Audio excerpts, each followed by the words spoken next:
So jumping back into this project, the conditions of this. As I stated before, plan developments are essentially establishing their own zoning district with kind of unique characteristics. They're doing in some of the situations, they're having conditions that meet the ordinance. They have conditions that might exceed the ordinance standards, and they have deviations. Part of the plan development is to allow for a little bit of a leeway in the design. Sometimes strict interpretation of the ordinance doesn't allow for the best site design on a property, and that's really what a plan development is designed to do, is to help work its way around that by doing small deviations. So to kind of walk through, first, again, part of the plan development is establishing use. So they're requesting that the site be limited to single-family detached, single-family attached, and the accessory uses permitted in the R6 zoning district, which is the most comparable zoning district for this type of project. Adam, would those accessory uses be like the clubhouse and the pool, et cetera? That's correct. Okay. Yep. And then things like home occupations and things like that. Okay, thank you. So in looking through some of the conditions, I talked about conditions that exceed the UDO. Kind of walking through it, I don't want to just read through this entire thing, but some of the important things to put out, we've had conversations with other developers to make sure that, you know, their amenity features are going to be able to be used by residents before the site's complete. They are setting a threshold of 150 certificates of occupancy. They will have the pool and clubhouse complete before that 150th occupancy. That would be managed by or ensured by us as planning staff and our code enforcement officer holding that final CO until the pool is complete and ready to be opened. One of the other things that I think is an important one to bring up is they will be providing a singular bus stop and shelter with bench and trash cans and bicycle spaces as part of this site plan, so that buses aren't traveling throughout the entire site. They're going to a central location, most likely, I believe, at the clubhouse area, potentially. Unsure at this time. Got it.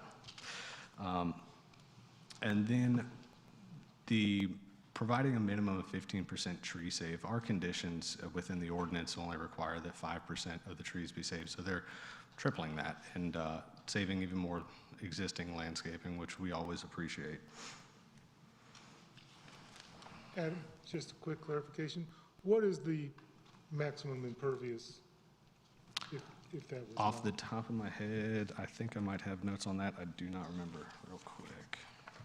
But that's exceeding what... It is exceeding. I know our impervious allows for more, and they're... Right, yeah. okay. But I'd have This to was curious because there's a lot of wetlands and stuff. Understood. Yep. As far as conditions that are meeting the ordinance, you kind of, obviously, anytime they're doing road improvements on DOT roads, they're going to get NCDOT stamp of approval. So that's an important thing that's always going to happen. Some of the amenity features that we included them in this is that they'll have a minimum of 2 parking spaces that are designed for food trucks or mobile vendors. The intent of, or why that's meeting the UDO, is our mobile food truck standards require 2 parking spaces, so this is dedicated parking spaces for that. That would not be restricted to pedestrian parking. As well as they'll include some covered seating there, which is a helpful amenity with that. As far as the greenway alignment, I want to point out that you may have seen the greenway going through the property. They've included this condition in case there's any need to realign. PDs are very set in stone with their design from a large standpoint, and the greenway alignment throughout the site and where it will be attaching or connecting to public roads has not been finalized at this time, as Parks is still going through the review process. Additionally, the grave site that's located on the property will be located prior to the approval of the construction drawings. I believe there's a small grave site that they may touch on in the applicant may touch on in their presentation. The conditions that are deviating from the UDO, and these are the important ones to kind of take a look at, is the minimum driveway stem length. Our ordinance requires a 25-foot minimum driveway length, and that ensures that full-size vehicles and things like that, large trucks will be able to sit on the driveway and not encroach into the sidewalk or pedestrian areas or even the right-of-way itself. So they're asking for a deviation from that to 20 feet. The other conditions are specific conditions that are allowing for the lot sizes that they're asking for. They're requesting the single-family detached rear-loaded lots to have a lot size of 4,800 square feet, and the single-family detached lots, the single-family detached front-loaded lots to have 6,000 square foot lot size. And then, of course, the townhomes, the single-family attached to allow for a minimum lot size of 1,260 square feet. And then a big one, the minimum lot width from front-loaded, they're requesting a deviation from the UDO required 70 feet wide lot to a 50-foot wide lot. And this, just to make sure you understand, the 70-foot wide lot in that is to just ensure that front-loaded, where the garage is hitting on the front of the house, our standards are designed to break that up so the driveways are further apart, so that you're not getting just driveway after driveway like you see in some subdivisions. So it gives a little bit more leeway. But they are requesting a deviation from that standard due to the design. So it will be more like driveway after driveway after driveway because of the deviation? But they'll be limiting where they're doing it due to the, where they have less of the front-loaded homes and only those being on the cul-de-sacs and some of the other areas. They're providing a lot of rear-loaded homes in order to kind of meet that need. Okay. And is the driveway stem length being reduced to 20 feet? Is that on all driveways or just rear-loaded or just The front-loaded? condition is listed for all driveways. All driveways. Yeah. So to bring up next, road improvements, part of the planning development or plan development process is doing a TIA, if you guys have seen before, and which was a lot of your packet that's in front of you. So you can see that they are providing dedicated decel lanes into the site to keep traffic flowing through the property. This is not the only road improvements they're doing. They're also going to be doing the road improvements that are required by our transportation plan, which is the widening of both South Wakefield and South Arundel. The other thing that's included on this is the residential collector that's running through the middle of the property, and I'll touch on that in a next slide, I believe. So, touching on that residential collector, as part of the utility allocation policy, they're including a large number of on-street parking spaces. And you can see in this diagram here, that's the residential collector that's running through the property. They're including parking along almost the entire width or wherever possible, as long as it's not in a turn or something like that. So they're including their guest parking and dedicating it in specific places that is making sure that it's not going to be in the way for emergency vehicles and things along those lines.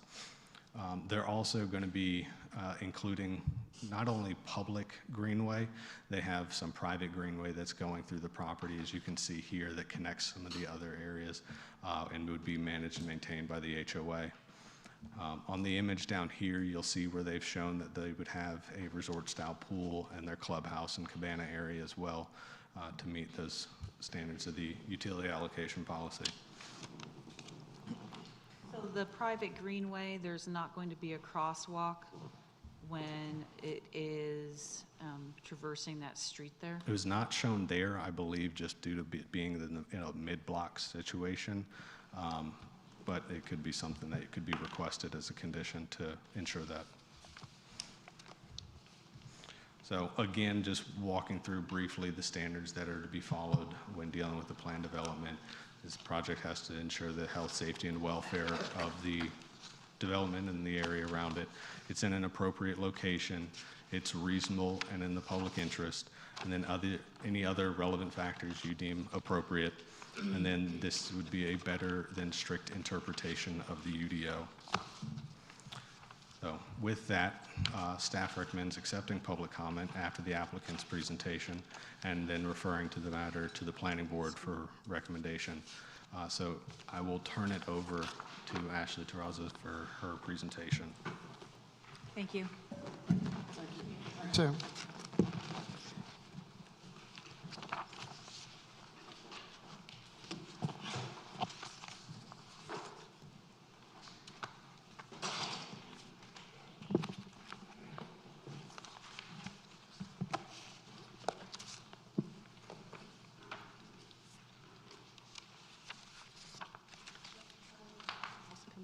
Oh, okay.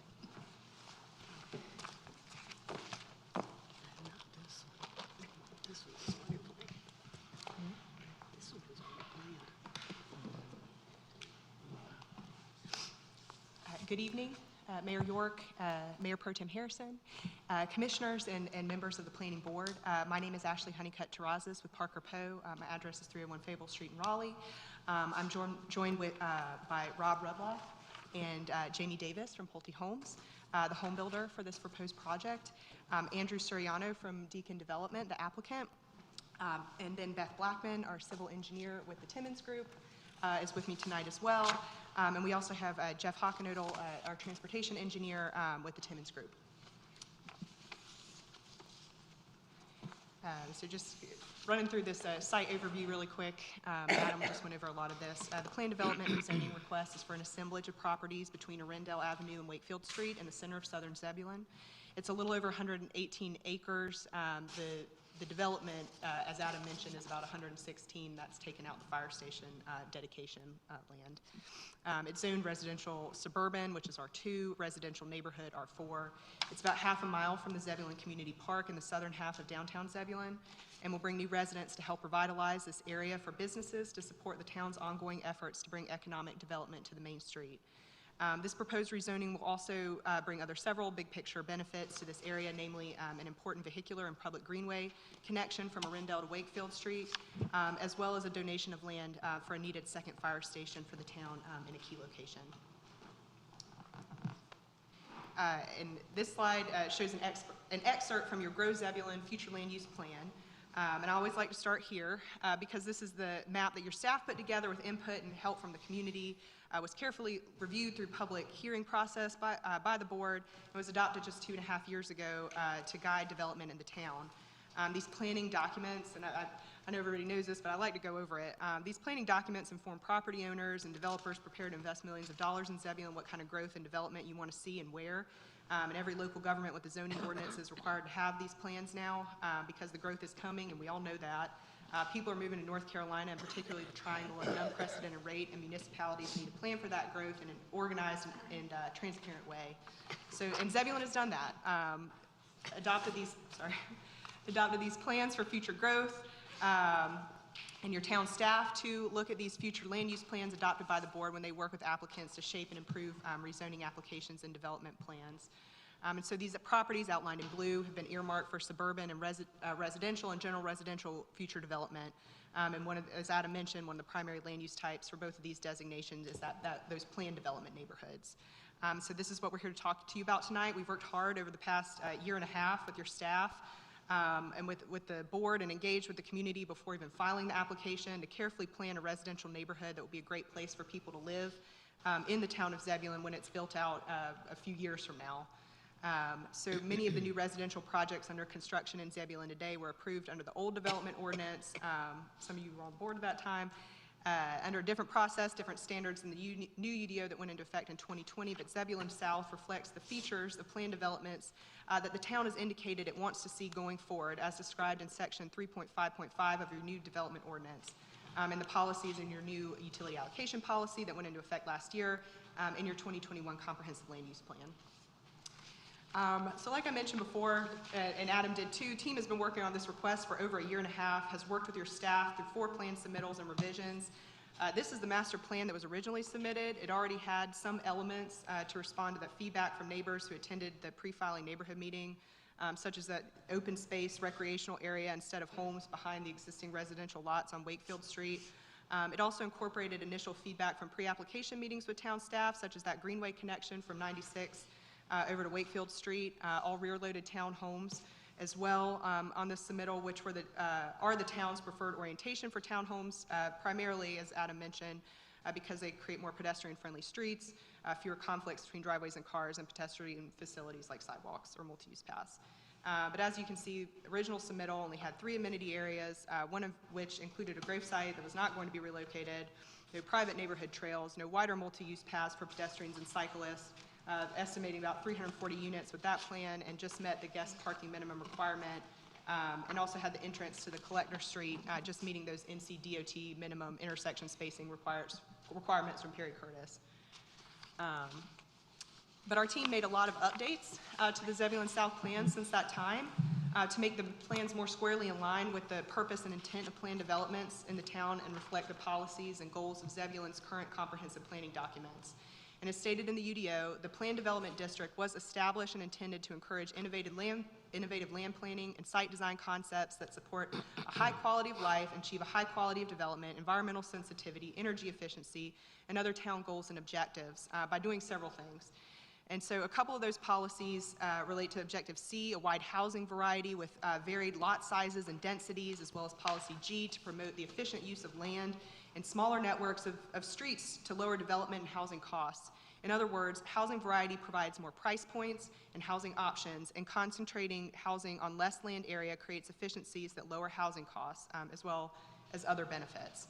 And so with this neighborhood, we're providing a variety of housing options, rear-loaded townhomes, which will be 2 or 3 stories, as well as 4 single-family detached lot sizes, from the 40-foot rear-loaded lots to some of those wider 70-foot lots that you can see there in that lighter yellow. We also added and integrated additional guest parking. As Adam mentioned, we have that guest parking along the street and then other guest parking areas, and that's also helps with keeps people from parking in their driveway because there's guest parking on the street or close by. Because we know that insufficient guest parking has caused issues in other developments in the town, also added a condition to add a resident to an HOA advisory board during each phase of development while the neighborhood's being constructed. And the builder is still the declarant to avoid issues seen in other developments where the residents felt that they didn't have representation and a voice to the HOA management company before the HOA was turned over to the residents. Other goals for planned development neighborhoods listed in UDO Article 3 are that they include the establishment of public gathering areas and allow more freedom in selecting the means of providing open space and designing amenities. In other words, planned development should provide centralized amenities and active open spaces that bring residents together and foster community. And so these are some of the images from our master plan showing some of those open space area layouts. So, and that's what we focused on with the now 6 amenity areas spread throughout the neighborhood. So like Adam mentioned, at the center of the community, a clubhouse. We have a clubhouse and a pool to be built before the 150th certificate of occupancy, so less than half of the neighborhood being built there. Several pocket parks throughout the neighborhood include amenities like a playground, community pollinator garden, a fire pit, a large athletic field, and a dog park adjacent to the Greenway.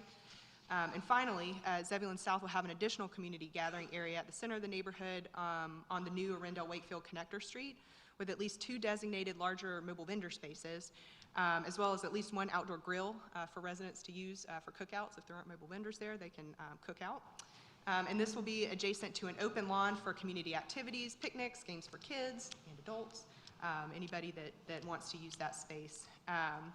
The mobile vendor spaces provide a designated space for small mobile vendor businesses to come and serve the neighborhood and anyone else passing through it on that connector road. For these residents to walk to and promote and support a variety of small businesses, and by having this as a designated area, encourages those businesses to come during hours and days where the demand is there, in a designated area where it's safe to gather around a mobile vendor, and will have outlets that mobile vendors can use if they need them. It's a good way to activate this gathering area with some small-scale commercial uses in a way that should generate primarily foot traffic from the neighbors and would not require any additional insurance or management costs for the HOA. Next, your UDO calls for planned developments that are walkable with ample pedestrian infrastructure. Zebulon South has over 6 miles of walking trails, sidewalks, multi-use paths, and then that public greenway trail for the entire community to enjoy. I've called those out here on the slide. The yellow shows the planned sidewalks. Orange are the paved private trails connecting different parts of the community. The green is the public greenway connector from Arundel to Wakefield Street, which is actually shown on the comprehensive transportation plan a little further north there on the solar farm property. But that property will almost certainly not redevelop and provide that greenway anytime soon, so we're going to provide it on this property with this project. And finally, highlighted in red are the 10-foot multi-use paths on both sides of Arundel Wakefield connector and along Wakefield and Arundel frontages, which provide safer behind-the-curb facilities for cyclists in particular. And then we also have a commitment to dog waste stations along the private trails, and then a bus pickup location, the location of which will be approved by Wake County Public Schools. I can't tell you where they're gonna let us put it, but we are committing to working with the county, Wake County Public Schools, to find a spot to have that designated bus pickup location that's going to include a shelter, a bench, trash can, and at least 5 bicycle spaces. Kids want to bike from their homes over to the bus pickup location.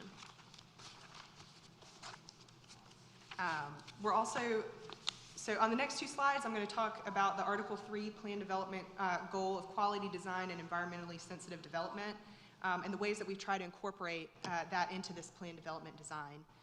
First, as Adam mentioned, we'll have 5 times the UDO's minimum requirement for open space. That's over 60 acres of the total site area. Approximately 23 of those acres are wetlands and streams, and we've tried to design the neighborhood around those environmentally sensitive areas and should need very little environmental impact permitting at the next stage of development.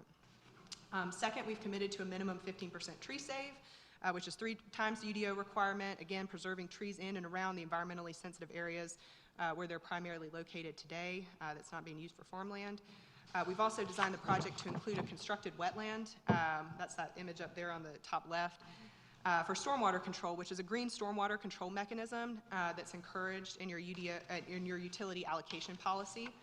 And we're also provide at least 1 fountain and a stormwater control pond because we know that this is something the town encourages. Also in the utility allocation policy, not only does it look like, it looks nice, but it aerates the pond.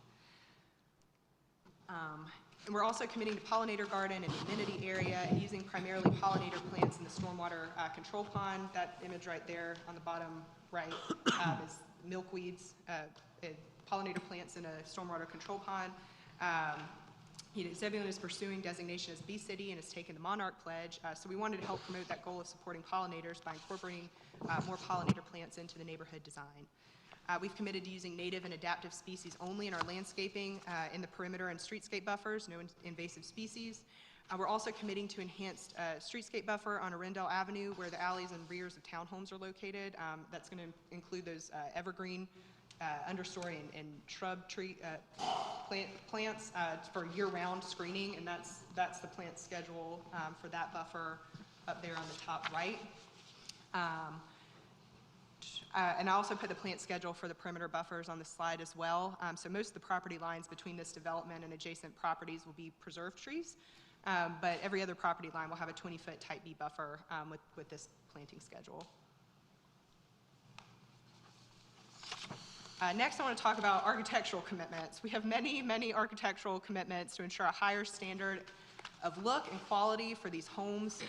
We worked hard with staff on this list of commitments. There are 4 pages of them in your plan development terms and conditions booklet, as well as a commitment to the UDO Section 5.2 voluntary design guidelines for new residential development. Things like color variation, articulation, wider window trim, etc. Also porches that extend past the front plane of the garage on at least 25% of the front-loaded single-family detached homes, higher quality siding materials, anti-monotony conditions. These written enforceable zoning conditions ensure that this neighborhood will provide new, beautiful quality homes that will look great from the street. So the next slides are some of the renderings included in the master plan, as well as some pictures of already built homes by Pulte and other communities to show examples of Pulte homes, give you an idea of what the homes will look like, incorporating some of those written commitments. And again, there will be more colors, more designs, plenty of options for the homeowners to choose, more variety in the homes as you drive down the street, as we've committed to in the text of the architectural commitments, but the architectural standards will control. So on this slide, these are some renderings of the front-loaded single-family detached. And then that one on the bottom left, that's a built home in a community in Wendell. And then this is some renderings of the rear-loaded single-family detached, again incorporating some of those architectural standards. And then that bottom right is a built rear-loaded home in a Pulte community in Raleigh.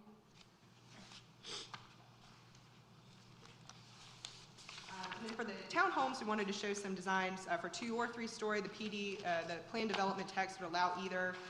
So here's some renderings of the 2 and 3-story Pulte townhomes, which is the images on the bottom right, and then the center image is the 3-story product, and then the 2-story homes, built homes shown there on the top right. That's at a community in Fuquay. Again, you can see pulled up to the street. And the masonry and the architectural features there.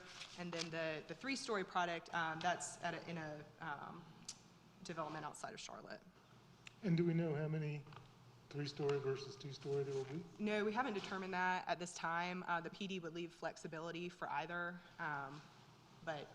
So we're still determining whether they be 2 or 3 stories, but yeah. So this is some examples of what those look like. But there would be a mix, or there I think could be all one, all the other? we haven't decided that yet, I believe. Yeah, Rob, we haven't decided that yet. So we're trying to leave flexibility. Again, this is several years from being built out. Just trying to leave some flexibility there. So again, plan development commits to beautiful, high-quality homes surrounded by amenities throughout that encourage active lifestyles and community gathering. And this is the type of new residential development that's contemplated under current town UDO and planning policies. And Pulte agrees that this will be a great community to include a built-to-honor home. That is one of the larger single-family detached homes that will have to be built to the same high standards as all the other homes in the neighborhood, and that they will give away mortgage-free to a wounded veteran with demonstrated financial need. This is a life-changing gift, and the donation ceremony is a celebration for the entire community. And Pulte is proud to offer this in Zebulon South to honor the sacrifice of a military family in need and bring them to Zebulon. Next, I want to talk about the project's consistency with the comprehensive transportation plan, which, like the comprehensive land use plan, went through extensive community engagement, public hearings, and was adopted by the board in 2021. And this transportation plan plans ambitious road improvements and new road connections all over the town. New road connectivity reduces congestion because these are additional routes for drivers to take, which is why the transportation plan calls for so many new road connections. So this project will be providing one of those key additional connections from Arundel Avenue to Wakefield Street, which is planned to eventually continue on as a larger east-west connector. And this connection, it's not just in the CTP, it's also was a recommendation by Campo in the 2021 Northeast Area Study and a 2045 Regional Metropolitan Transportation Plan. So again, this is a really important connection for the town, not just in the CTP, but in other regional transportation planning documents. There will also be, as Adam mentioned, road widening and improvements on the site's frontages on both Wakefield and Arundel. And the connector road through the neighborhood does not have any driveways on it. Which will allow traffic to move freely down the road, but it also has those bump outs with the on-street parking, which acts to calm traffic for residents, so it won't be, speeding through as fast there. And I'll also note, as you know, we did a full TIA for this project when we filed. Also did a voluntary updated memorandum to study the impact with the addition of anticipated traffic from another neighborhood that had not been approved yet when this case was filed. So the TIA, the memorandum, were both reviewed and approved by NCDOT and your town engineering staff, and recommended additional turn lanes and all the entrances, like Adam mentioned, again, to get the traffic being generated by this development off of Arundel and Wakefield so that the through traffic can flow freely. And again, Jeff from Timmons Group is here to answer any questions about the TIA. And so in addition to the new planned street that will provide additional connectivity to all drivers in the area, this proposed rezoning seeks to partner with the town to help with another important town goal that, as everyone here knows, will be critical to handle the current and projected growth in Zebulon, which is a location for a second fire station. With Zebulon's current fire station moving further north to right here behind Town Hall, there's a need that has been discussed many times in this room to construct a second fire station to be able to provide adequate fire service to the residents in the southern part of the town. And so this project proposes to subdivide off and donate a parcel of land on Arundel Avenue to the town for use as a fire station. Originally, it was around 2 acres of land. The current fire station parcel is actually less than half an acre.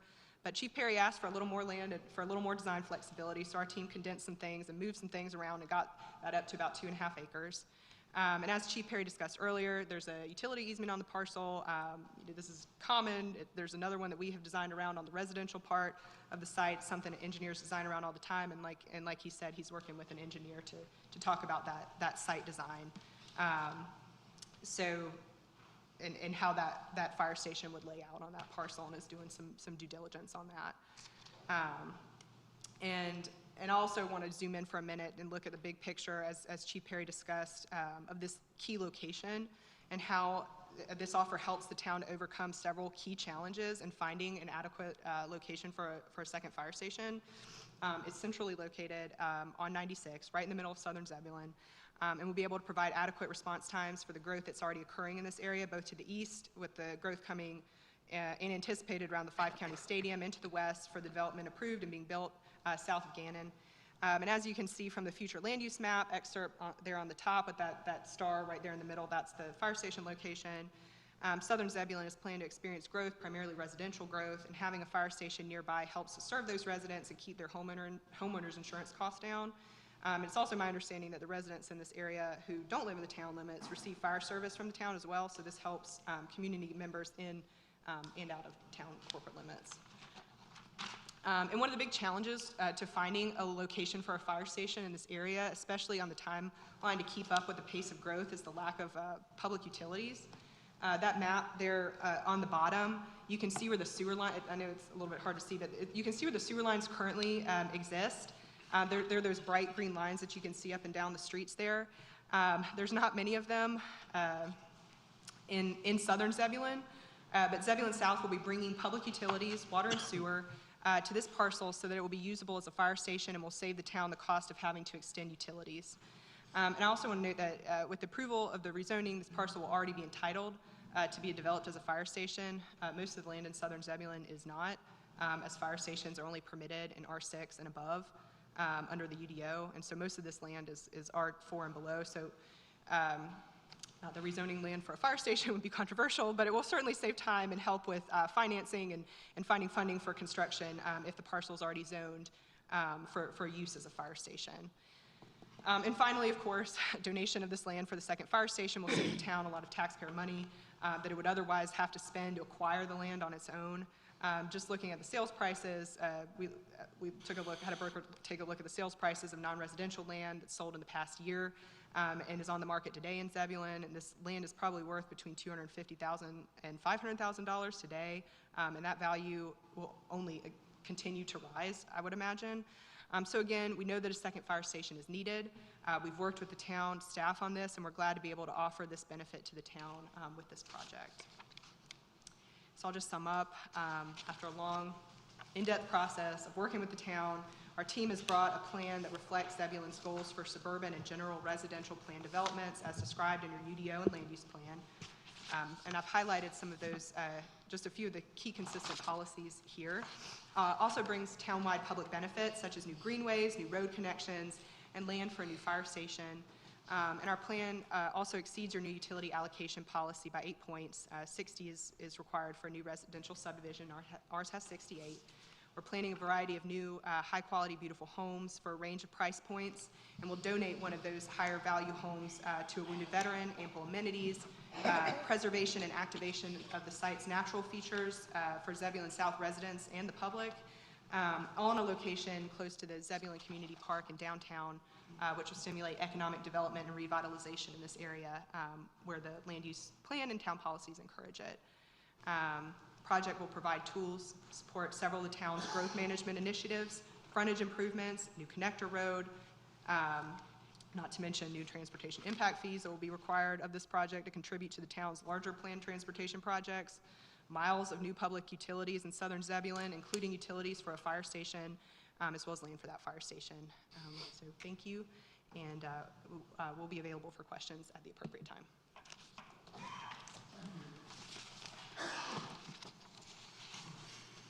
Questions from the Board of Commissioners or the Planning Board? First, we'll start with the Board of Commissioners. Questions? Commissioner Baxter?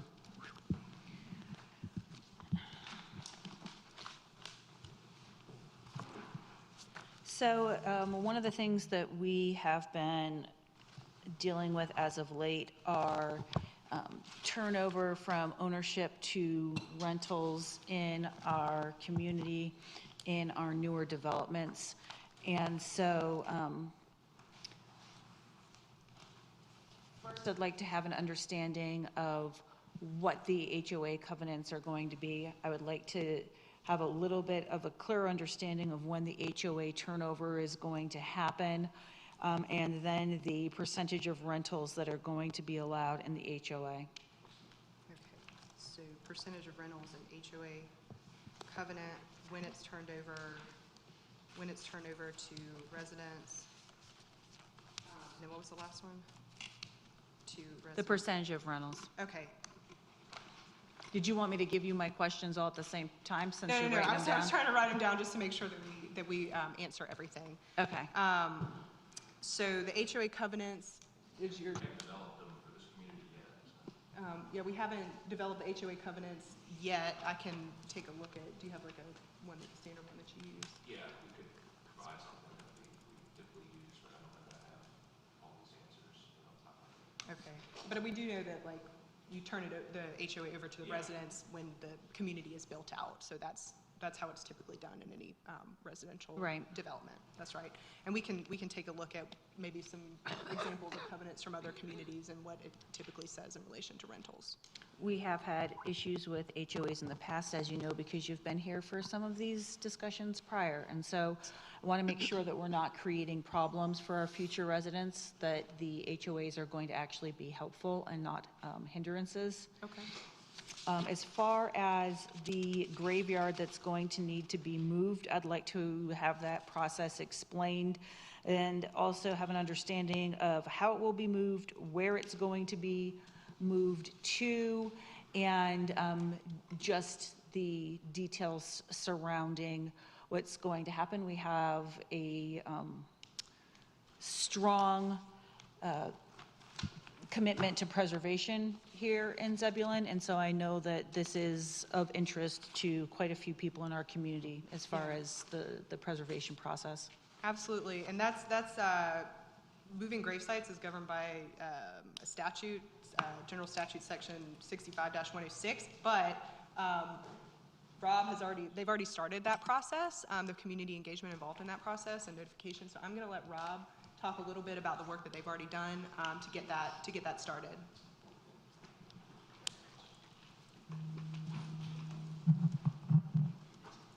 Mayor, Commissioners, my name is Rob Rudloff with Pulte Homes. I live at 108 Brownsville Court, Holly Springs, North Carolina, 27540. So Ashley mentioned, we hired a archaeological consultant once we were made aware of the cemetery on site. We hired a archaeological consultant to go out and perform what we call a cemetery study. So they go out and observe for visual evidence of graves, but also new state standards recently changed, and they now require GPR, which is ground penetrating radar, which is a little more definitive in determining what grave sites are located there. So we received a report, and after their analysis, they believe there's 4 grave sites. Now, there was a marker on the site that was not in the location of where the graves are, so they are theorizing that farming practices over the years have displaced the obelisk, the marker, the grave marker from the location of where the cemetery actually is. But that said, we petitioned, we have submitted this report to Wake County for approval to relocate what they believe are 4 graves. This is the Lyle Cemetery. They believe it dates back to about, I think the first burial was 1914, and then there were 2 others that they believe are there, family members. And they found what they believe is a 4th, grave that will, through the process of, moving the grave, they have to excavate and, determine, which of these features that are shown on the ground penetrating radar are actually graves. So, but as far as the process we are in with Wake County, we submitted our cemetery report to them. It's in for review right now. We're expecting comments, and then in that report, we propose relocating to the Oakwood Cemetery, which is in Raleigh, I believe. That was one of, yes. And then we also, as part of this process, we have to notify next of kin. So we were able to identify 56 individuals who were next of kin and found addresses for 55 of them. And we sent out notification to all 55 for which we had addresses. We've gotten a few responses, but they were just asking about more like genealogy, nothing so far with concerns about the relocation, the proposed relocation. So if you have any other questions, if I missed anything or glossed over anything, please let me know. Any other questions? Yes. But maybe not necessarily concerning the gravesite relocation. Now, are you going to try to maintain the layout of the current gravesite? I realize that you just say that there's an obelisk that may have been moved in the past, but are you going to try to honor the placement? By leaving the obelisk there, you're saying? Or? No, by making sure that when it's relocated, that it's relocated in a fashion that maintains the current layout. Absolutely, yeah. Yeah, I'm not sure exactly maybe what that means when you say the current layout. Like, I think I'm not sure when, the perpetual care cemetery, Oakwood, that we're going to, I don't know, what you mean by layout, like the orientations or? Right, how they are physically placed. Could you please get the board some more information about that when you get the report back, please? Sure. Okay. Yeah, yep, great. Any other questions? Yeah. So it is quite a big priority for this board to make sure that we are moving in a more affordable housing forward mindset. And what I have seen while you're, I guess, the generosity of donating an entire house, that leaves the rest of the development without an affordable housing aspect, and that's a little bit of a concern. And as far as the proposed additional multi-use paths that are going to be constructed along Wakefield Street and along Arundel, are we to understand that there's going to be a gap left because it's just going to run the length of the property? Like when the properties around it, when the full section is built out, or? When the full section is built out, Adam, could you bring that up on the screen? Is that possible? So we're talking about the sections that you were saying along South Arundel and North Wakefield, or South Wakefield. So touching on that, they would just be required to develop the sections that are along their property frontage. So at this time, it would just be their development would have those multi-use paths. But as development occurs further to the north and to the south on both portions of roads, those developments would be required to continue to extend. All right, so as just so everybody can see what I'm looking at, right here, there's this little section. Is this going to have a portion of the multi-use path created for it, since that it does abut the Wakefield Street? Yeah, I think our plan is to try to build it. I mean, we have to get NCDOT's approval, and it is such a small section. So we did work with staff on that. Originally, we had proposed a fee in lieu, again, because it is so small. But then they asked, if we could construct it. So we're going to try to construct it if they'll let us, but if they won't, it would be a fee in lieu. Okay, and then I guess really my final maybe statement is that I do have quite a bit of concern, even though there is the street that is going to be running from South Arundel to Wakefield Street, that really isn't mitigating traffic concerns as far as the load that it's going to create in downtown as people travel towards the highway. Unfortunately, we don't have 6 or 7 or 8 entrances to the highway, and so even though we have this street that's running through, if folks take Wakefield Street, it's going to cause congestion because they're probably going to be making a right-hand turn onto Gannon and then a left-hand turn onto Arundel. And when traffic turns north onto Arundel, they're going to be going through our downtown area as well as adding to the overall traffic total on Arundel Avenue because it's going to be compounded with the folks that are going to be traveling down Wakefield Street and then making the right on Gannon and then the left on Arundel. And so can you just talk a little bit more about what kind of mitigation exactly is going to happen? Because I know that we do have some things in our traffic plans that call for certain features. I just didn't notice them in the impact analysis. They call for certain features? For example, at some point, we are considering putting in a roundabout at Gannon and Arundel. So, we have some long-range plans, and I just need to have an understanding of how those are going to be addressed, because even though it's 320 homes with the amount of traffic they'll be adding, it's not a small amount of traffic when you consider the additional Amazon deliveries and other types of traffic that will be coming in and out, not just resident generated. Certainly, yeah, and we did the traffic impact analysis looking at the impact for this development and what its specific impact, but understanding that growth has been coming, that there's folks that already live here, there's folks that don't live in Zebulon that are using the roads in the town.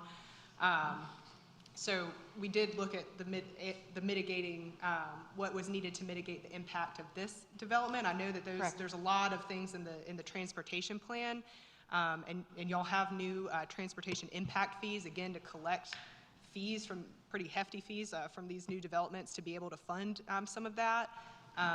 But those things were not triggered by the impact of this specific development, and we did look, looked at the TIA for Chamblee Lake, added that in, and it still wasn't triggered yet by this development, but understanding that, I think the roundabout or other town-wide improvements are typically town projects, and hopefully the transportation impact fees that would be generated by this and the other developments coming through are going to provide the funding for being able to do that, or bonds and things of that nature that other communities have done. And I guess I keep saying finally, maybe I'm just never going to stop talking, I don't know. Finally is a word that I'm apparently using very loosely tonight. There is that paved private greenway section that looks like it crosses the main connector street. Mm-hmm. And it appears that there is, and it's hard to tell from this picture exactly, but it appears that there is parking there, but not a safe crossing for residents that want to utilize that area. That's a good point. Yeah, maybe we could look at a bump out there or something to lower the distance between that and maybe a crosswalk. Because one of the concerns when I see that there is going to be on-street parking, mm-hmm. is that there's going to be a tendency for children who are using that path to appear in the road when there's right behind cars that are parked or in front of cars that are parked. And that has me worried a little bit as far as making sure that everyone in the community is safe. Sure, that makes sense. And in fact, I would be, Take a look at that. yeah, okay. Yeah, we can Okay. take a look at that. Mhm. All right. Okay, thank you. Finally, Thank you. Thank you. thank you. Commissioner Harrison? Yes, thank you. Thank you, Ashley, and all for the presentation. I share some of the same sentiments as Commissioner Baxter as it relates to not seeing any deed restricted homes in the community, especially for a development on this, in this area of Zebulon. I think it would be very beneficial and hopeful for us to see that in all developments that we see coming to Zebulon, but especially in the southern parts of Zebulon. It would be really great to see something. Do commend you all for the donated home to our veterans as well. Thank you for including that. Also, so that was my first thing. The next thing, the land for the fire station, I heard Chief Perry say that, you know, it's a possibility, it may happen, but there also leaves room for a possibility that we can't put a fire station there. And so if that were to come up where we can't put one there, would the land still be donated? Would you all, is there something else you plan to do with it, or would you still be donated it to the town for us to use as we see fit? That is something that we can take a look at. Okay. You know, I've pulled the language in that zoning condition from another case where they had donated land for a fire station, but that's certainly something we can take a Yeah. look at. Okay. I believe, Commissioner Harrison, that I saw something about the fire station would have to be built out within a 10-year period, but then there wasn't verbiage saying, clear verbiage, in my opinion, as to what happens to that parcel of land afterwards. And I'd like a little bit more clarity as far as, like, does it revert back to the development? Does it go to the town? How does it go to the town? Because my concern is this: even though this is one of the identified areas where we are hopeful to place a fire station in the future, really, from most of our conversations and my understanding is that our need lies more emergently in the north. And so the idea of constructing that within a 10-year time frame, we've been working on trying to just move our primary fire station for what seems like 47 years. I mean, it's probably not, but it just seems that way. And so that 10-year restriction,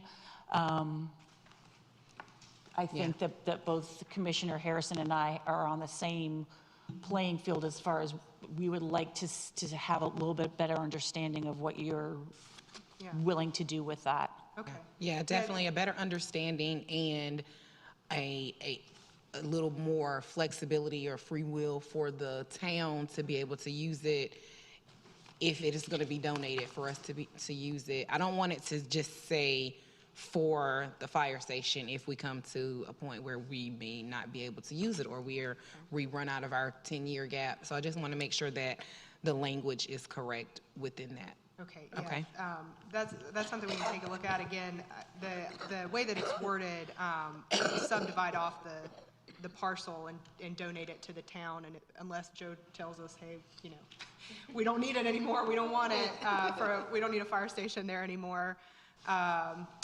And that would happen, you know, at the subdivision plat stage when they go in there to actually create the lots.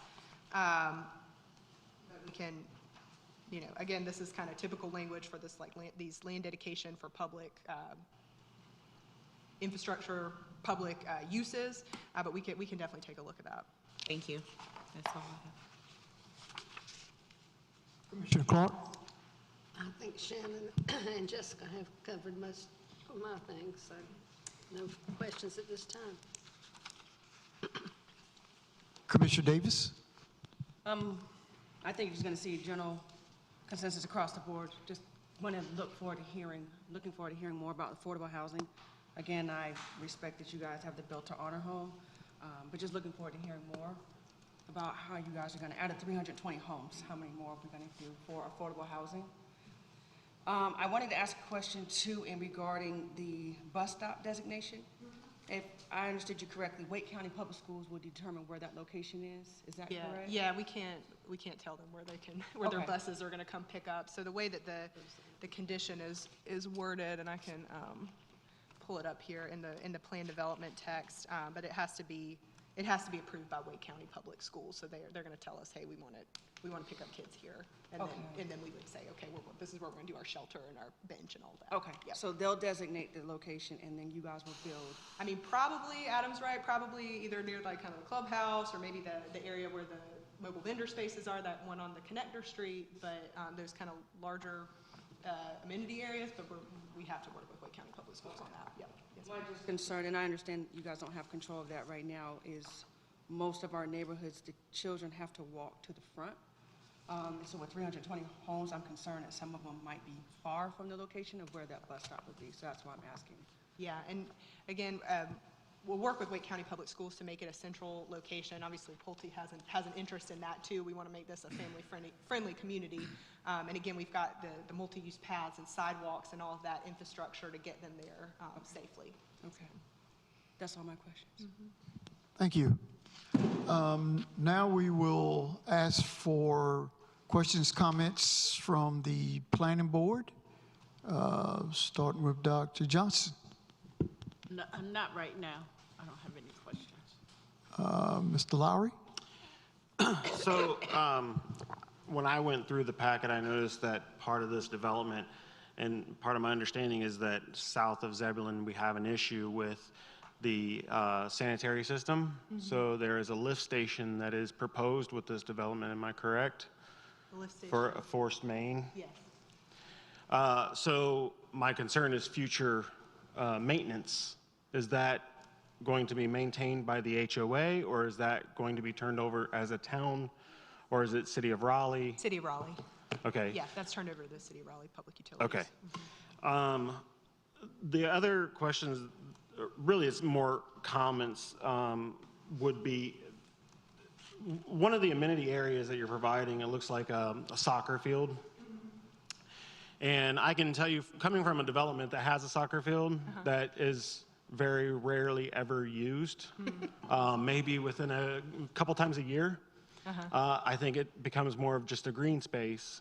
What I don't see a lot in these developments are, we have playgrounds for the young kids, but we don't have teen amenities, i.e. a basketball or a tennis or pickleball or something like that, that is more engaging toward our older youth or young adult. So I think I would like to see more of that kind of amenity provided within one of these areas. The other comment would be on these paths that you're providing. You talked about dog stations, and that's wonderful. But we also try to promote bicycle use and pedestrian use with these. And I know of another neighborhood that we have that has workout stations as well as bike repair stations at those intervals that you could ride your bike, and if you have to repair or something, there's a station along that where they could repair or even stop and do some other exercises. And I think I would like to see more of that incorporated within these areas. I think it promotes more of a public health to provide more of these type of activities than just another green space. Okay. That's it. Thank you. Mr. Shellen? Yeah, a couple of questions. In the initial presentation, I guess, from staff, they provided this concept plan, which matches what you guys have. So I want to go back to this idea of the lot width, the minimum lot width of 50 feet for front load homes. And when I first glanced at that, I was thinking maybe that was because they were on a cul-de-sac where the front is narrow. Yeah. But it appears from this concept plan, it's going to be the homes that are sort of all lined up, so I'm Are wondering you on about. page 13, Dom? Yes, I am, actually. quick. Thank you. So, correct me if I'm wrong, all the pink are going to be the front-load homes, and they're going to have a more narrow lot than what the UDO calls for? Yes. And again, the purpose of that is to avoid having a line of car.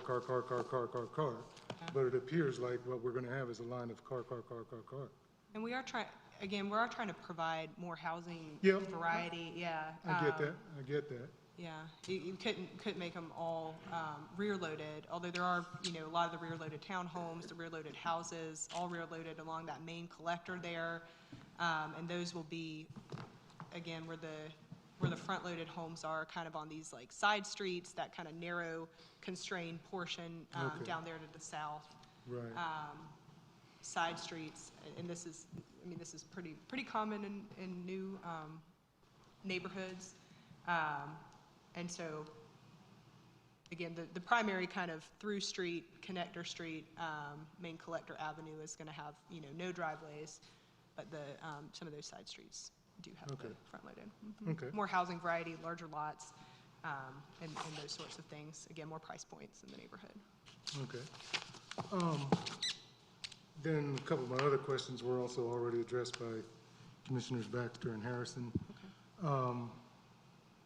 My other concern regarding traffic, is there not some way to, I think it's access site 2 is the verbiage, it comes out onto south of Rendell?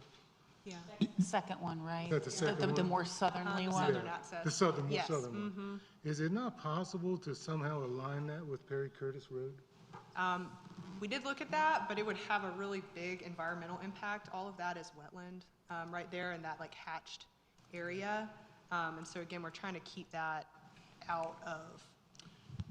the roads out of the wetlands and those environmentally sensitive areas. So, that's kind of one of my kind of hotspot concerns for traffic. You got that odd intersection already, and then you're gonna throw another access point coming out just above it.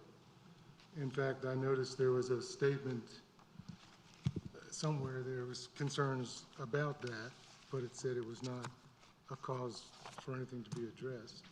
And then sort of a similar thing on the other side at Pulley Gordon and Morphus Bridge, where the access road is going to come out just above that.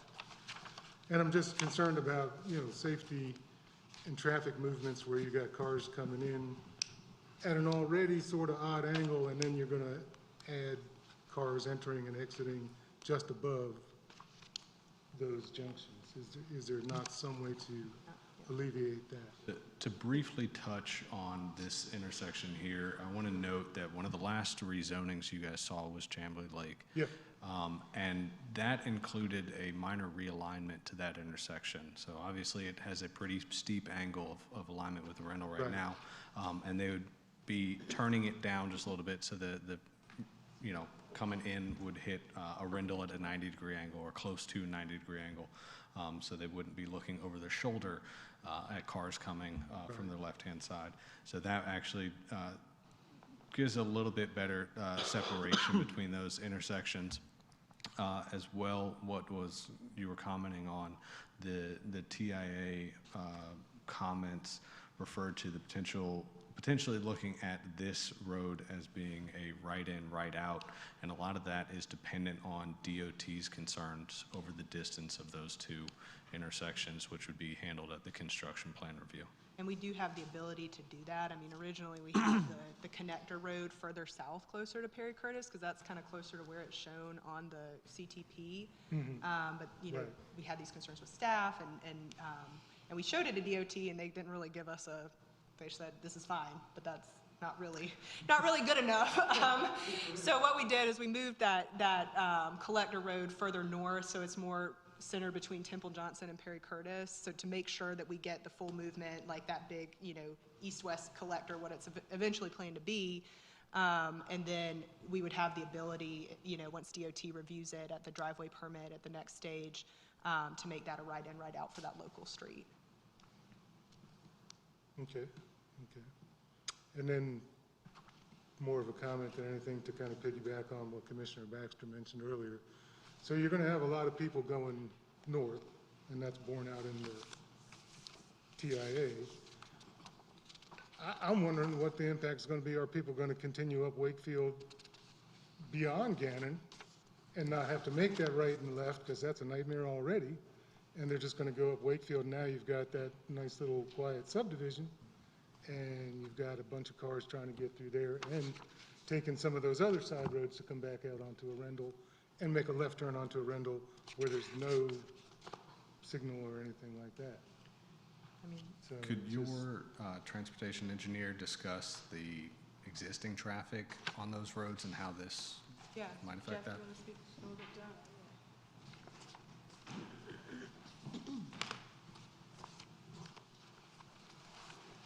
that? And one last corollary, since you're addressing it, not only going straight north on Wakefield, but instead of turning right on Gannon, maybe they're going to turn right on Barbie Street and come in to downtown even more south. So I'm just kind of concerned that there's going to be a lot more vehicular traffic on all these side streets that maybe we're not anticipating. Sure. First off, Jeff Hooknall, work with Timmons Group, 5410 Trinity Road, Suite 102, Raleigh, North Carolina, 27607. Yeah, we did the traffic study. We looked at the traffic impacts for the neighborhood. We looked at the traffic and assumed that for purposes of this analysis, we assumed that there would be nobody using that. I mean, really rerouted to use that new facility, which I think you're right. I think you kind of touched on it. It probably would use that and avoid using some of the roads downtown. We did the analysis. It did show some queuing in the downtown along Gannon, but the intersections per the analysis did operate acceptably per DOT standards. So there was some queuing. We looked at potentially doing offering some off-site improvements at the locations at the Wakefield and the Arundel intersections with 97, but they're very locked in as far as the lane configuration that they have right now. You've got functioning businesses and limited right-of-way along each of those quadrants. So you kind of unfortunately are where you are on some of these locations as far as turn bays and constructing anything else. So. But like I said, when we did the analysis, and the analysis did show that they were operating acceptably during the two peak hours. So, but there, like I said, it did show some queuing, but they did operate acceptably. I think that was my only questions.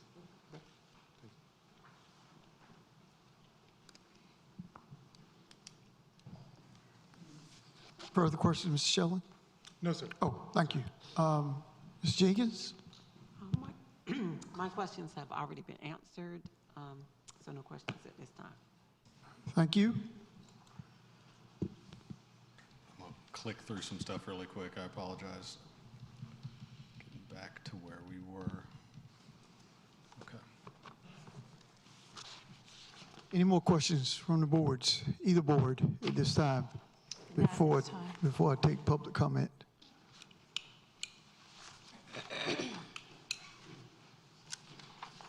As stated before, public hearing is opportunity for the public to express their thoughts and ideas and concerns and opinions regarding proposed requests to the boards of commissioners and planning board, and to the Board of Commissioners, Planning Board, staff, and applicants will not engage in dialogue at this time.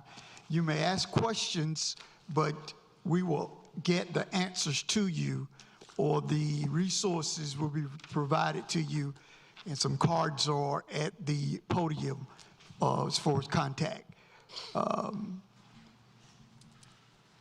So at this time, we will take public comment for anyone who wishes to speak in favor of the development.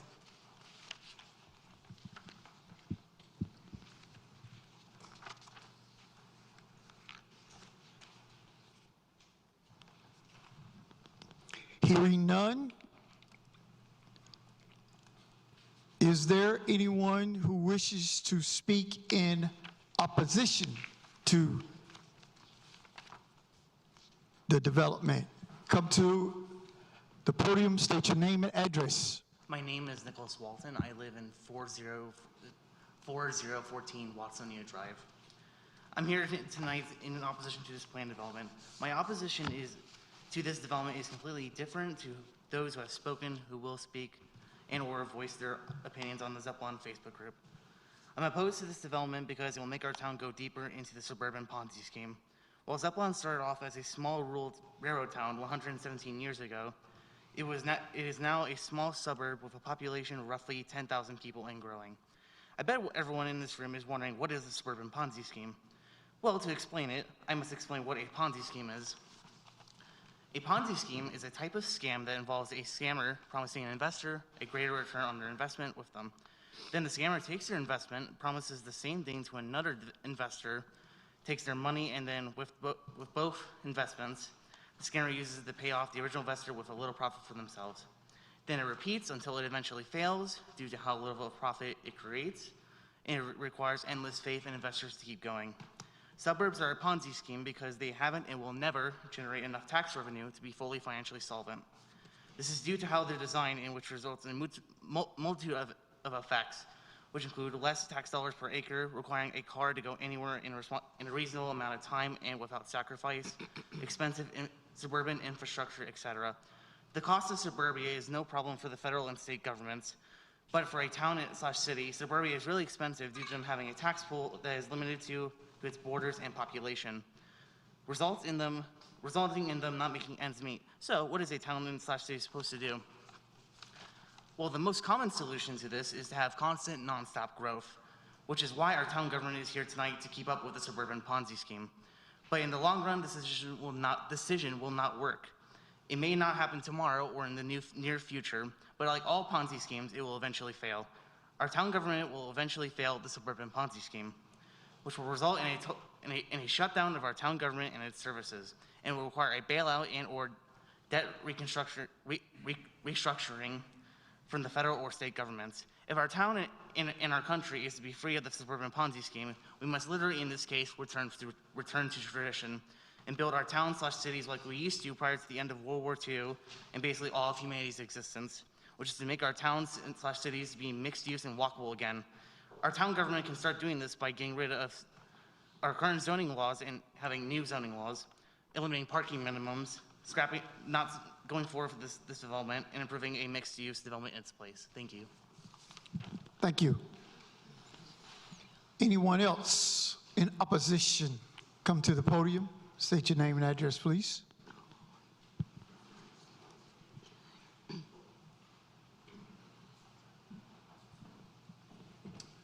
Good evening. My name is Scott Carpenter, and I live on East Horton Street, about 3/4 of a mile from the proposed development. It's an area that I can easily walk to. It's convenient to the community park and the downtown and residential areas. The development covers 116 acres. A little bit of Zebulon history is that when Zebulon was planned out in 1907, the entirety of Zebulon was about 100 acres. So this one planned development is bigger than all of early Zebulon. Early Zebulon was designed to support houses, buildings, businesses, homes, hotels, farm supply stores, doctor's offices, dentists, pharmacies, and much more.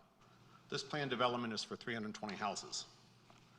It's my understanding that you're looking to receive a fire station, one that would be less than 3,000 feet from one that we already have.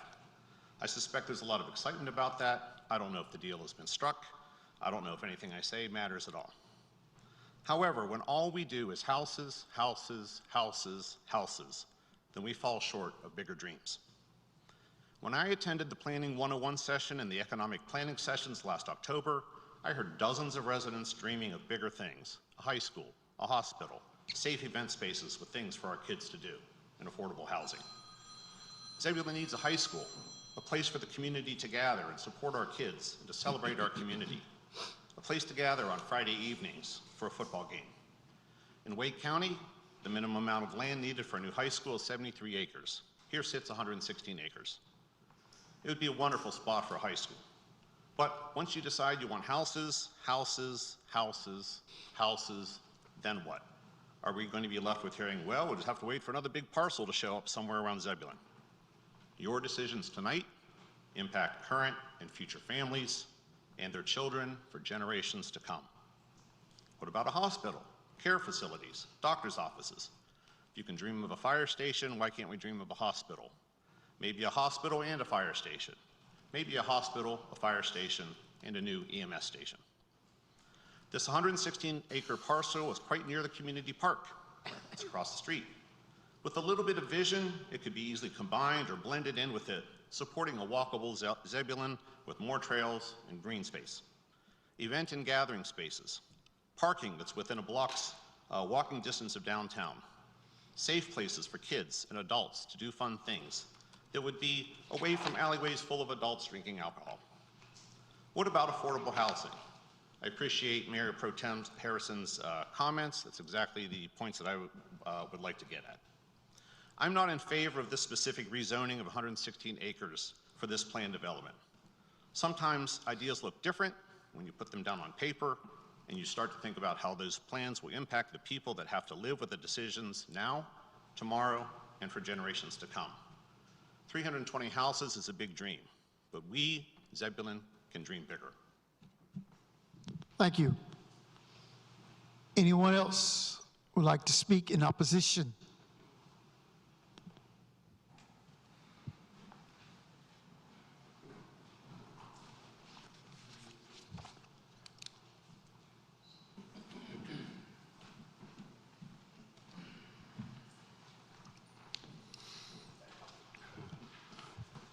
State your name, sir, and your address. My name is Gerald Lanier. Been in Zebulon all my life.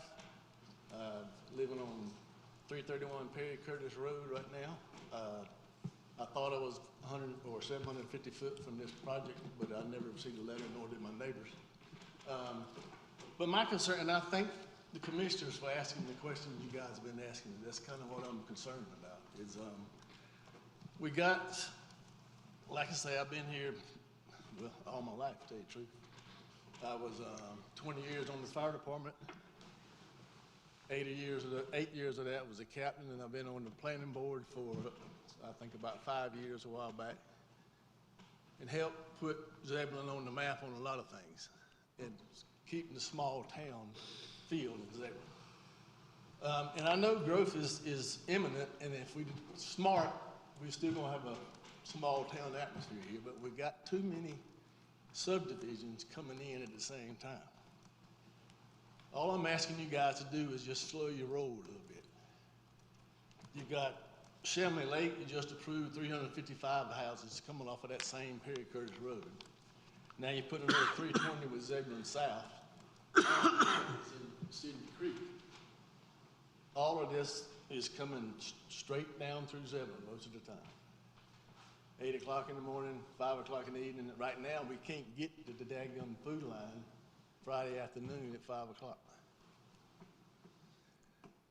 And I looked at, I mean, the infrastructure can't handle this. I talked to the chief. He's strapped to the gills. And I would love to see a fire department out there. Matter of fact, I was going to offer him to use my pond in front of my house as a dry hydrant if they ever need it. But your comprehensive plan is putting Perry Curtis Road right through the middle of that pond to get back to 96. Same thing with the other plan to cut from Perry Curtis to Temple Johnson. You're going right in the middle of where I'm building my son and daughter's house and my grandbaby. That's the plan. There's schools to deal with. I mean, the schools are full now. We need to look at the comprehensive part of it is what we're planning on down the road. And why is it take the second phase of this development to put a bus stop out there? Why is it not there in the first phase? There's just a whole lot going on that if we back up a little bit and slow down, I think we can do it right. And thank you, Commissioner Baxter, for asking the questions on traffic. I mean, Perry Curtis and 96 has always been a bad intersection right now. And it could easily be T-boned into 96. It won't line up with the driveway for Zebulon South, but at least it'll be a 90-degree intersection. You see what the heck's going on. And the land that would take up to make that 90-degree intersection is not developed or anything. It's just wooded area. So I'm just pleading with you guys to slow down a little bit. Think about what you're doing and what it's gonna do to the communities. Police department, this is ETJ, right? This area is not ETJ? Am I saying the correct? Is the Zebulon Police Department gonna take care of this area, or is it gonna be the county, the sheriff? I mean, you got Zebulon right here, but the same thing happened with me down Perry Curtis. I'm a quarter mile down Perry Curtis. If I need PD, I got to call the Wake County Sheriff. And you throw another 600 houses in that road and minimum 1.5 per, how many people you got now? The last time I checked, the population of Zebulon in 2021 was about 6,200. You're getting ready to throw another 3,000 in here in the next few years. So just think about it a little bit, okay? Thank you. Anyone else like to speak in opposition?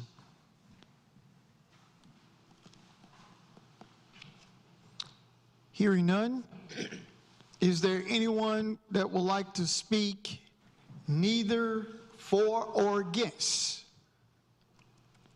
It's your opportunity to comment.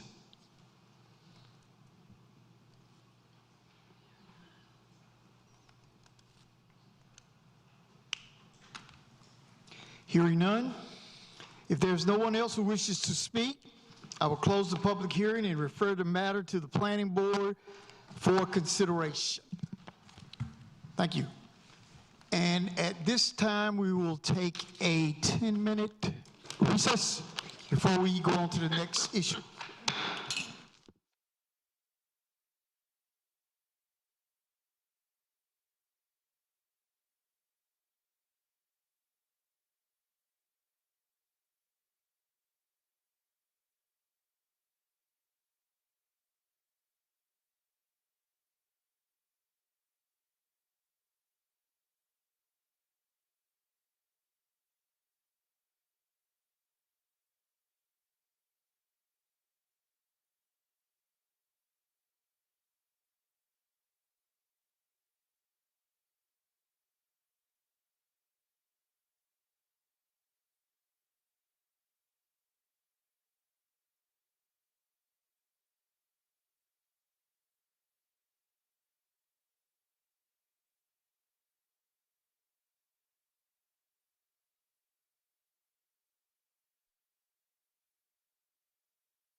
321 Hospital Road rezoning map amendment 2024. This is a public hearing for RZ 2024-01, 321 Hospital Road.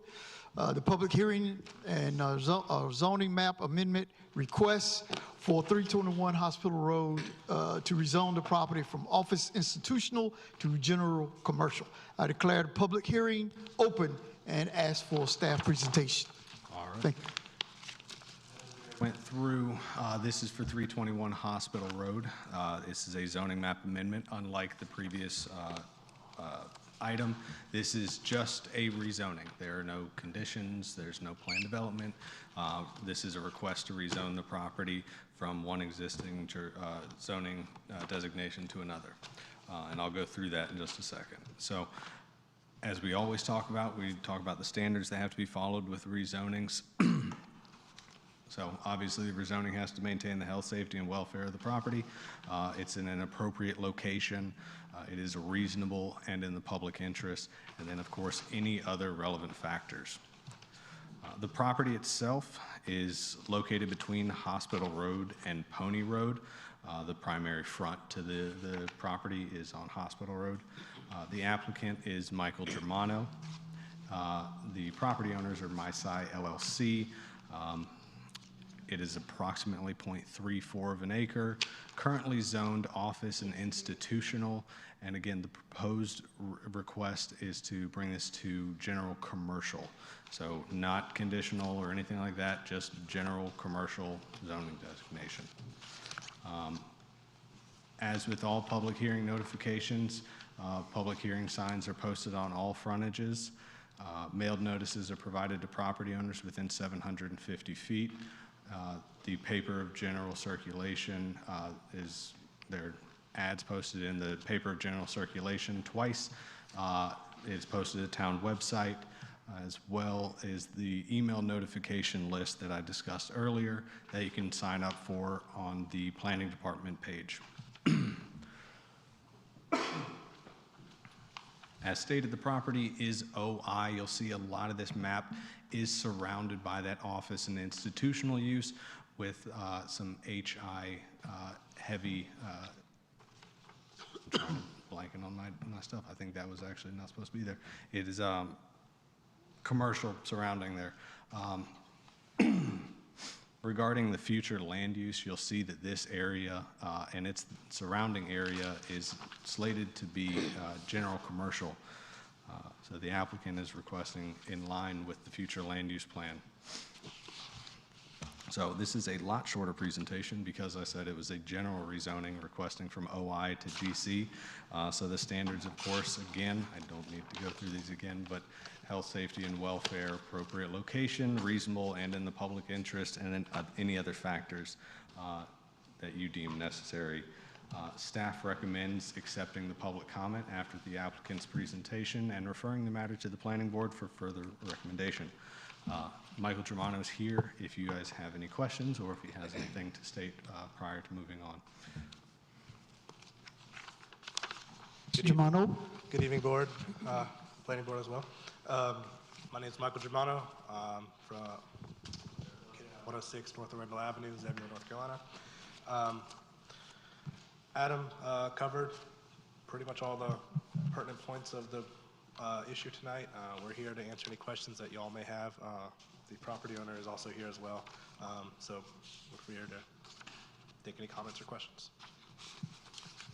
We'll start with the Board of Commissioners. Any questions, comments from the board? Commissioner Baxter? I just need some clarification as far as the current zoning to the future land use. So there is a future transition from office industrial, and then it looks like west of Pony Road, it's RM, which is residential multifamily. Okay, Correct. multifamily. Yep. All right. Which is currently the site of a multifamily development, 55-plus community. Yeah, okay. I just wanted to make sure that I was understanding what was going on with, Absolutely. with the map. Any further questions? I think that's it, thank you. Commissioner Harrison, No question. Commissioner Clark, No questions. Commissioner Davis. No questions. Any other comments? Any comments from Board of Commissioners? I mean, not a Board of Planning Board, I'm sorry. Dr. Johnson, None. Mr. Lowry, Just a quick clarification. So it's currently office and institutional, and I understand it's going to be an office. So what's the advantage of rezoning this to general commercial other than our future land use plan? It's just to bring it more in line with what their use will be once their desired use will be fully functioning as an import and logistics operation. So it will be used as an office space, but it will use to basically bring in things from, can I say, foreign countries into the states. It can't be sold in town, but it will be sold around other states in the southeast. So that's basically what they want to do. Okay. And am I okay to ask, is this a startup company or is this a well-established company? Because, you know, switching to general commercial allows it to be open to general commercial use. So if he opens shop and he's only around for 6 months and then you can resell it as general commercial, it's any general commercial use. Yeah, I would say they're a startup, but they're pretty well established at this point. I don't see them going anywhere. They're looking to make this their home. Okay. So that is a concern, but I don't think that's something that will happen right now. It's the only comments I have. Mr. Shelley, No questions. Ms. Jenkins, No questions.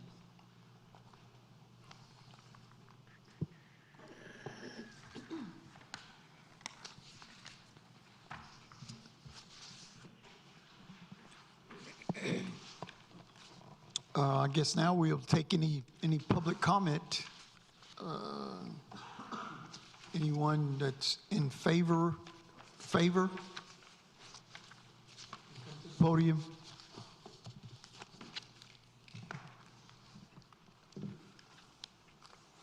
Hearing none. Is there anyone that would like to speak in opposition? Come to the podium, state your name, address. Again, my name is Nicholas Walton. I live in 4014 Watsonia Drive. My only comment is that this should be mixed use and not just commercial, and that's it. Anyone else would like to speak in opposition?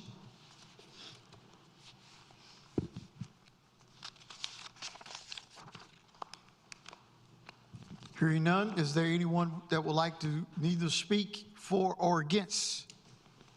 It's your opportunity to come to the podium.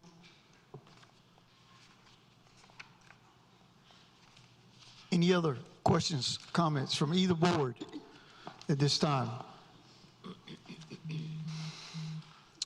Hearing none,